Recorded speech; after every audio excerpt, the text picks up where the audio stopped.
On this podcast, we talk about the books, both old and new, that are worth putting on your to-be-read list. I'll include the back cover synopsis, content warnings, as well as my pro and con list. To avoid any spoilers, head over to my Instagram at enjoylifewithme.angela. I'd love to hear your thoughts on these books. Let's jump in for the day. Today we're going to be talking about The Deep End by Traci Hunter Abramson, which is the third book in her Undercurrents trilogy. This trilogy absolutely does need to be read in order.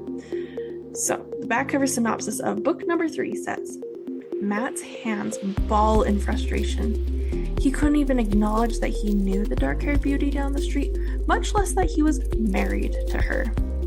He had walked into this marriage knowing full well that he would be married to a woman in the witness protection program, and that they would have to spend their first year of marriage pretending they didn't even know each other. But little do CJ and Matt know the extent of the danger and the loneliness that will haunt their lives. A world-class swimmer with Olympic aspirations, CJ faces overwhelming odds that threaten to drown all of her hopes and dreams. Will the deep end prove to be a dead end for CJ and Matt? In a story where reality is as tentative as the waters of competition, and happiness is as elusive as the forces of evil that conspire to end all of their dreams, CJ and Matt's race for safety becomes a marathon of fear. This is a multi-point of view, clean Christian suspense. The intimacy is mild. It says they kiss, kind of a thing. The author admits to not liking writing kissing scenes and is very obvious in these early books that she really does not like it. I love her books, and I think it just is so funny to watch how she works around avoiding writing them. It makes me giggle. But as you read her later books, she's done us a favor and tried to write them as much as I'm sure it pains her. But these earlier books, there's very little intimacy. There's no language. The violence, I was having a hard time deciding what to put here.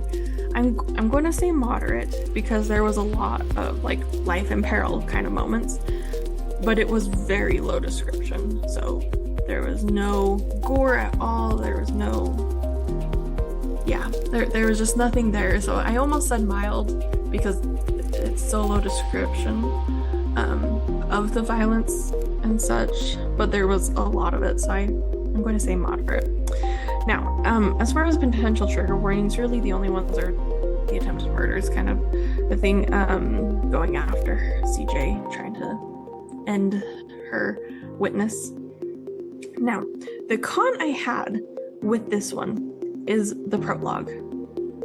Like, what a stupid decision that ended up hurting his family. Like, who actually thinks they won a trip anywhere? It's always a scam, people. It's always a scam. And it's so irritating. Plus, it almost felt like his wife was, I don't want to say indifferent, but like very dismissive of something where it's like, you should be grateful for them trying to protect you.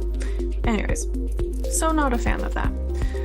But I did absolutely love seeing more of Jill and Doug's story, and there was very good life quotes, I guess, where it's like, if she worked hard enough, she would never be disappointed no matter the outcome. And I think that's a great perspective to have, not just, in athletics, but life in general.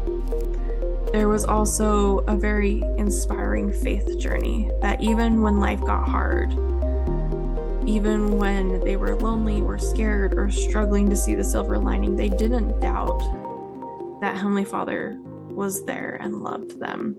And I felt like that was really, really cool to see. As well as there was amazing intrigue and suspense that kept you reading. So, fair warning for those of you reading this, you will binge the last part of the book because you're going to be dying to figure it out. So just be prepared not to be able to put it down until it's over. Plan accordingly. But my favorite part of this book, I had such a big smile on my face when I was reading it, where Doug puts his arm around CJ's shoulders and they're talking, And Matt walks out and says, "Doug, you can let go of my wife now." It made me giggle and laugh and just like perma-grin on my face when I think about that scene. It's just great. They have amazing dynamic. So I would love it if you would jump over to Instagram at enjoylifewithme.angela and TikTok enjoylifewithme_Angela and tell me what you think of this trilogy.